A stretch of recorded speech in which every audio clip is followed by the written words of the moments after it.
Assalamualaikum warahmatullahi wabarakatuh. Bismillahirrahmanirrahim. Alhamdulillahirabbil alamin. Wassalatu wassalamu ala asyrafil anbiya'i wal mursalin sayyidina wa maulana Muhammadin wa ala alihi wa sahbihi ajma'in. Amma ba'du. Pertama-tama perkenalkan, nama saya Zulfa Mustafa. Saya dari kelas 2 PAIB dengan NIM 24411040298. Saya dari program studi pendidikan agama Islam di Fakultas Tarbiyah dan Ilmu Keguruan Universitas Islam Negeri Profesor Kiai Haji Saifuddin Zuhri Purwokerto. Video ini dibuat guna memenuhi tugas akhir mata kuliah usul fikih yang diampu oleh Bapak dosen Ishak Suryo Nugroho, SPDI, MSI. Baik, pada kesempatan kali ini kita akan belajar tentang usul fikih, mulai dari pengertiannya, sejarah perkembangannya, sampai dengan kegunaannya dalam kehidupan. Oke, langsung saja kita bahas. Apa sih itu usul fikih? Nah, usul fikih secara etimologis itu berasal dari dua kata, al-usul dan al-fikih. Al-usul berarti dasar, fondasi atau sumber, sedangkan fikih yang berarti paham. Jadi ilmu usul fikih adalah dasar atau sumber fikih. Nah, kalau fikih itu sendiri itu dikatakan bahwa al-ilmu bil ahkami syar'iyyah al-amaliyah al-mustambati min adillatiha at-tafsiliyah. Ilmu yang mempelajari tentang hukum-hukum praktis yang diistimbatkan atau digali dari sumber-sumber yang rinci. Maka usul fikih itu adalah dasar dan sumber-sumber fikih itu. Sehingga definisi usul fikih secara terminologis itu sering dikatakan al-ilmu biqawaidillati yatawassalu biha al-mujtahidu ilal istimbat al-ahkami syar'iyyah min adillatiha at-tafsiliyah. Ilmu yang membahas, yang mempelajari tentang kaidah-kaidah yang sering dipakai oleh para mujtahid untuk mengistimbatkan hukum dari sumber aslinya, yaitu Al-Quran dan As-Sunnah atau hadis. Jadi ilmu usul fikih itu bisa dikatakan ilmunya para mujtahid. Nah, mengapa kita perlu belajar ijtihad atau ilmu usul fikih ini? Karena ini sesungguhnya adalah dalam rangka kita untuk meneruskan tradisi keilmuan para ulama-ulama kita terdahulu. Ilmu usul fikih harus kita kaji dalam rangka minimal untuk memahami teks-teks Al-Quran dan hadis dan memahami fikih-fikih yang begitu banyak. Maka perlu ditradisikan ilmu ini, dilestarikan dalam rangka untuk memahami Al-Quran maupun As-Sunnah. Kenapa? Karena usul fikih ini menjadi satu kebutuhan. Karena hukum selalu berkembang, sementara teks itu sudah berhenti. Tatawwurul waqi' wa taghayyurun nufus. Kasus itu akan selalu berkembang dengan berkembangnya zaman, dengan berkembangnya waktu. Sementara an-nasakh atau Al-Quran dan hadis itu sudah selesai. Maka supaya Al-Quran dan hadis itu menjadi sholihul likulli zaman, supaya selalu relevan sepanjang waktu dan tempat, maka harus ada kreativitas-kreativitas untuk menggali hukum-hukum itu dengan menggunakan alat yang disebut dengan usul fikih. Oke, selanjutnya kita membahas tentang sejarah perkembangan usul fikih. para ulama membagi menjadi 5 fase atau 5 masa. Yang pertama masa Rasulullah, yang kedua masa sahabat, yang ketiga masa tabi'in, yang keempat masa imam mujtahid, yang kelima masa modern dan kontemporer.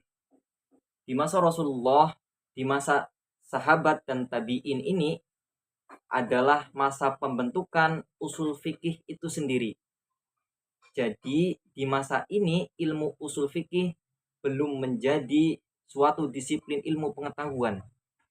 Usul fikih pada tatarannya, pada prakteknya sudah dipraktekkan dalam kehidupan Rasul bersama para sahabat, tapi belum menjadi disiplin ilmu pengetahuan.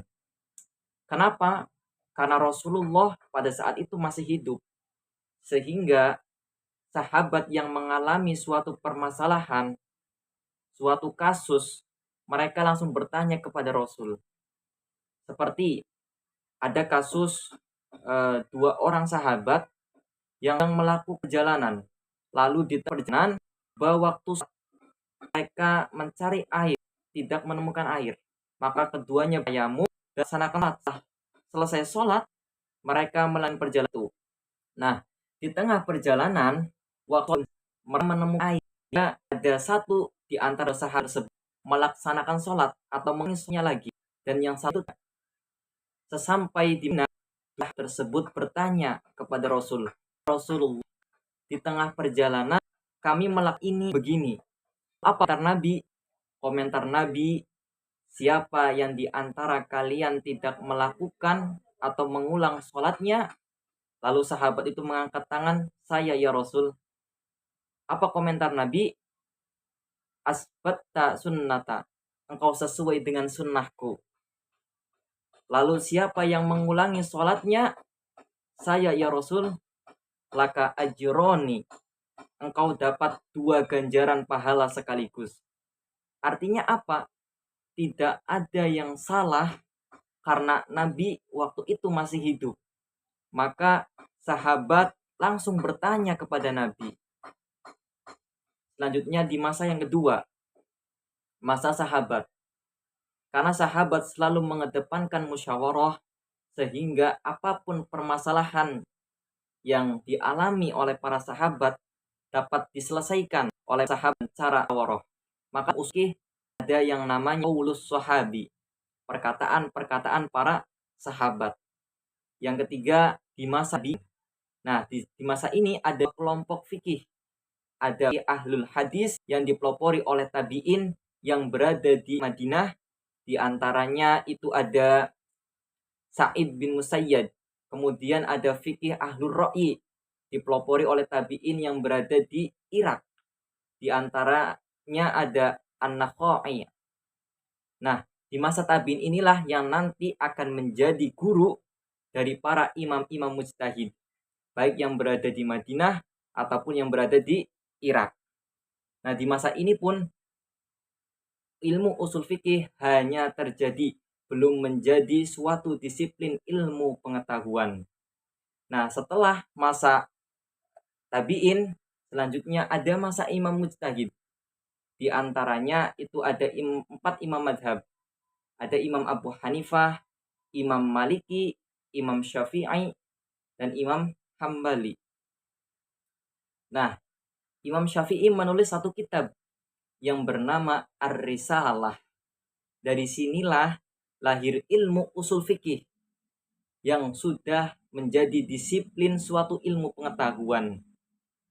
Oleh karena itu Imam Syafi'i itu disebut sebagai peletak dasar ilmu usul fikih. Walaupun dari masa Rasulullah, masa sahabat dan tabi'in, usul fikih itu sudah dipraktekkan, namun belum menjadi suatu disiplin ilmu. Yang ketiga ada masa modern atau kontemporer. Disinilah masa perkembangan ilmu usul fikih itu sendiri. Dari berkembang ilmu usul fikih sampai dengan sekarang yang dipelajari di berbagai pondok pesantren ataupun sekolah-sekolah.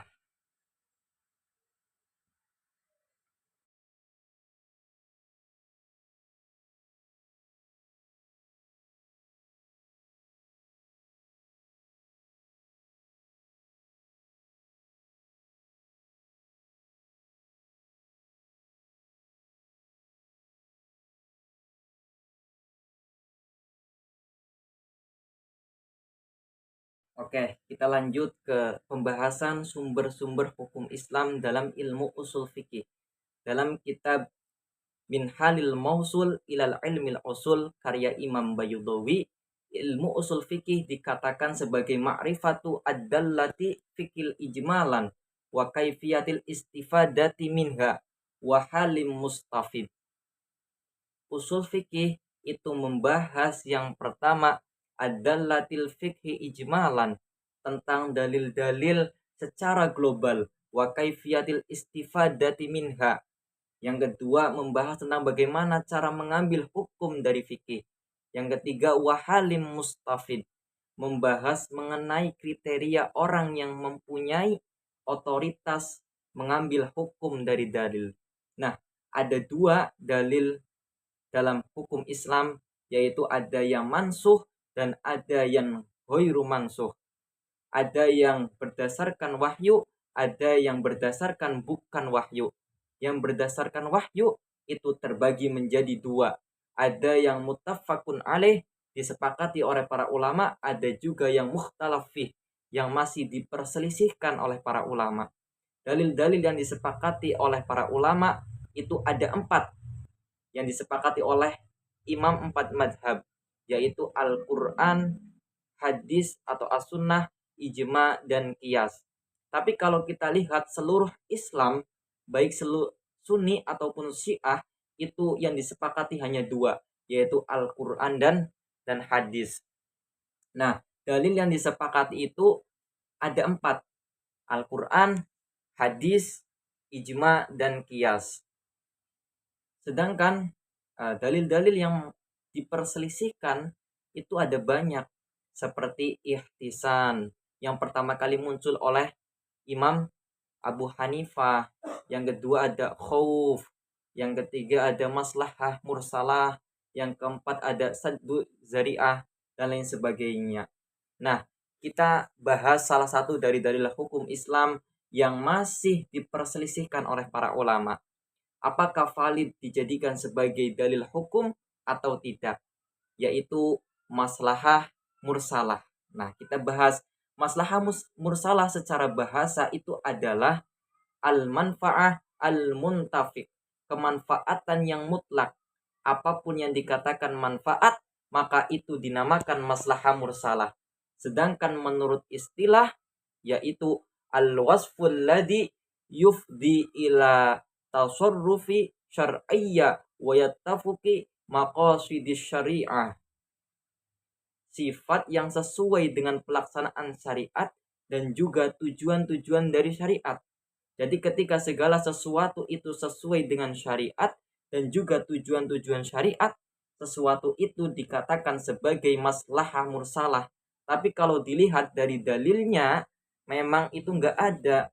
Walakin la dalila min muayyana. Memang tidak ada dalil secara khusus yang menjelaskan persoalan itu. Tapi dilihat bahwa sifat persoalan itu sesuai dengan pelaksanaan dari syariat dan juga tujuan-tujuan syariat, itu sendiri yang disebut dengan maslahah mursalah. Nah, di dalam maslahah mursalah itu terdapat tujuan-tujuan syariat yang disebut dengan maqasidu syariah. Maqasidu syariah itu ada 3 tingkatannya. Yang pertama ad-dururiyah, yang kedua ada hajiyah, dan yang ketiga ada at-tahsiniyah. Yang pertama ad-dururiyah, kemaslahatan primer, yaitu ada 5. Hifdzuddin, yaitu menjaga agama, hifdzun nafas, menjaga jiwa, hifdzul aqli, menjaga akal, hifdzun nasl, menjaga keturunan, dan hifdzul mal, menjaga harta. Semua syariat Islam itu kembali kepada 5 hal ini. Misalnya ibadah. Kenapa orang itu disuruh ibadah? Tujuannya yaitu hifdzin, untuk agama. Kenapa ada jual beli? Yaitu hifdzul mal, untuk menjaga. Kenapa ada was? Itu hifdzul mal, untuk menjaga harta. Kenapa kita nikah? Itu hifdzun nasli, untuk menjaga keturunan. Dan kenapa dilarang meminum minuman keras? Hifdzul aqli, untuk menjaga akal. Maka semua itu bisa dikali kepada 5 pokok Islam yang disebut dengan maqasidus syariah. Oke, kita bahas yang pertama, kemaslahatan primer. Yang mau nggak mau harus terwujud. Karena biasanya kalau tidak terwujud ada sesuatu yang bisa mengancam. Maka ini harus terwujud. Contoh, misalnya dalam menutup aurat, dari sisi dururiyahnya, laki-laki ketika melaksanakan sholat, maka sisi dururiyahnya itu adalah dia menutup ma baina surrah warukbah, menutup anggota tubuh di antara pusar sampai lutut. Itu yang mau nggak mau harus ditutup. Namun ketika memang hanya memperdulikan kemaslahatan yang sifatnya dururiyah ini, maka akan terjadi persoalan di tengah masyarakat. Kalau hanya kita melaksanakan kemaslahatan yang sifatnya dururiyah saja, masa ada orang yang ke masjid berjamaah hanya memakai sarung yang sarungnya itu sudah menutup mabaina surrah warukbah, di antara pusar sampai lutut. Itu memang sah, sholatnya tetap sah, karena sifat dururiyahnya, inti dari menutup aurat itu bagi laki-laki mabaina surrah warukbah.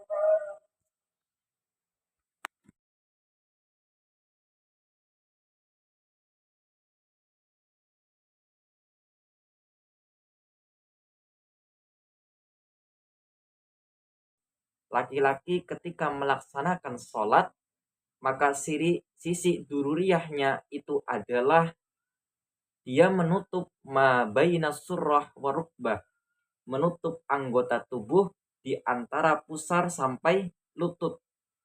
Itu mau nggak mau harus ditutup agar sholatnya tetap sah. Namun ketika memang hanya memperdulikan kemaslahatan yang sifatnya dururiyahnya saja, ini akan menjadi persoalan di tengah masyarakat. Masa ada orang ke masjid berjamaah hanya memakai sarung, yang sarungnya itu sudah menutup mabaina surrah warukbah, di antara pusar sampai lutut. Itu memang sah, karena sifat dururiyahnya, inti dari menutup aurat bagi laki-laki itu mabaina surrah warukbah. Tapi persoalannya tadi, ketika dia di masyarakat kemudian ke dalam masjid berjamaah dengan hanya memakai sarung, atasannya tidak ada, maka ini menjadi persoalan. Maka kalau seperti itu tidak menimbulkan maslahah dalam melaksanakan sholat, tapi sholatnya tetap sah. Maka penting juga kita memperhatikan pakaian-pakaian kita, apalagi dalam keadaan sholat. Perkara aurat kita yang harus terpenuhi tadi, itu setidaknya ditambah, sehingga dia akan memunculkan sebuah kemaslahatan yang kedua, yaitu maslahat hajiyah, kemaslahatan yang sifatnya itu sekunder atau tambahan. Memang tidak begitu penting, tapi diperlukan, sehingga kalau kita lihat perbaikan yang sekunder ini perlu terwujud, yaitu menutup aurat, misalnya dari pundak sampai mata kaki, itu akan lebih terlihat sopan ketika kita menggunakan pakaian yang menutupnya dari pundak sampai mata kaki. Nah, kemudian setelah orang itu memakai dari pundak ke mata kaki, ternyata pakaiannya banyak gambarnya, banyak motifnya, banyak tulisannya, sehingga mengakibatkan persoalan lagi. Walaupun sudah menutup aurat dari pundak sampai mata kaki, itu akhirnya tidak terwujud kesopanan dari situ. Kenapa? Karena banyak gambar ataupun tulisan itu sangat mengganggu bagi jamaah yang di belakangnya. Terutama ketika kita berjamaah, orang yang berjamaah di belakang kita yang bajunya banyak tulisan itu akan sangat mengganggu, terlihat dan terbaca oleh orang yang di belakangnya, sehingga sholatnya tidak khusyuk. maka perlu penambahan kemaslahatan yang sifatnya tahsiniyah, kebutuhan yang sifatnya tersier. Maka dari sisi tiga hal ini terwujud, maka akan timbul kemaslahatan di tengah masyarakat ketika berjamaah, sholat berjamaah gitu ya. Gambarannya yaitu memakai baju putih yang tidak ada motif, tidak ada tulisannya. Nah, ini makanya kenapa pakai jubah berwarna putih itu sunnah, karena semua kemaslahatan terpenuhi. Sehingga ketika kita melakukan apapun yang menimbulkan kemaslahatan dari tiga tingkatan ini, dururiyah, hajiyah, dan tahsiniyah, maka kita sudah melaksanakan syariat, melaksanakan sesuatu yang sesuai dengan syariat. Oleh karena itu, walaupun memang tidak ada dalil spesifik yang disebutkan di dalam Al-Quran maupun hadis, tapi ruh dari maqasid syariah ada pada kemaslahatan yang dimunculkan dari perbuatan yang kita lakukan itu. Ini yang kemudian karena tidak selalu bersandar pada nas Al-Quran dan hadis, itu banyak ulama yang menganggap ini enggak valid untuk dijadikan sebagai dalil hukum, dijadikan sebagai sumber hukum. Tapi bagi sebagian ulama ini sangat cocok karena ruhnya syariat itu sendiri, karena dari sisi syariat itu jabul masalih dan darul mafasid, menarik segala kemaslahatan dan menolak segala kemudaratan. Menarik segala kemaslahatan yaitu diambil oleh dalil hukum yang bernama maslahah mursalah. Sedangkan menolak kemudaratan diambil oleh dalil hukum bernama saddu zari'ah. Oleh karena itu, kegunaan usul fikih dalam kehidupan itu sangat penting. Ilmu usul fikih itu sama dengan teori memasak kalau kita analogikan. Karena Al-Quran dan Sunnah itu datang dengan hukum. Dan hukum itu datang melalui Al-Quran dan Sunnah. Tapi ternyata hukum yang terdapat di dalam Al-Quran dan Sunnah itu masih mentah. Apa artinya? Banyak hal yang ternyata susah dipahami dari Al-Quran dan hadis. Seperti ada satu ayat, aula mastumun nisa, ada yang mengatakan bahwa menyentuh kulit laki-laki dan perempuan membatalkan wudhu, baik sengaja atau enggak sengaja. Madhab lain, persentuhan kulit laki-laki dan perempuan batal kalau disaid syahwat. Madhab yang lain, persentuhan itu tidak batal, yang itu ketika berhubungan perempuan. Nah, garis ayat aula mastumun nisa di satu bisa bukan bagi kita Quran hadis itu seperti bahan mentah, seperti sayuran, daging, atau beras yang kita nggak bisa makan itu secara langsung karena masih mentah, maka perlu dimasak dulu. Nah, proses memasaknya itu dinamakan usul fikih. Maka dengan kita mempelajari ilmu usul fikih, kita dapat memahami Al-Quran dan hadis dengan tepat dan sesuai. Yang kedua, kegunaan ilmu usul fikih, kita lebih memahami ilmu agama Islam. Karena ilmu usul fikih ini hanya terdapat pada agama Islam.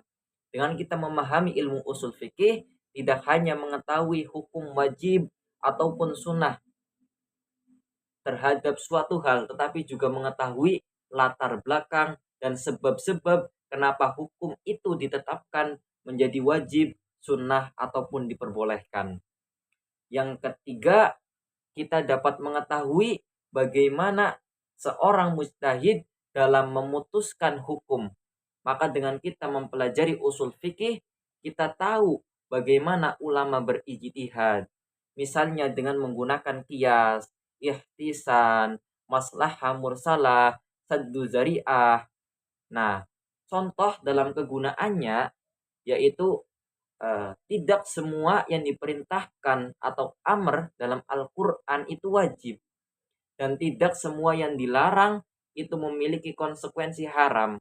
Misalnya, jika kita ada di dalam suatu hutan, kemudian kita kelaparan, misalnya tidak ada makanan yang dapat kita makan kecuali babi, maka kita diperbolehkan memakannya karena menyangkut keselamatan nyawa. Oleh karena itu, dengan kita mempelajari ilmu usul fikih, hidup kita akan lebih mudah dan akan lebih terarah dan lebih baik lagi. Mungkin itu yang dapat saya sampaikan. Kurangnya mohon maaf. Wallahul muwaffiq ila aqwamit thoriq.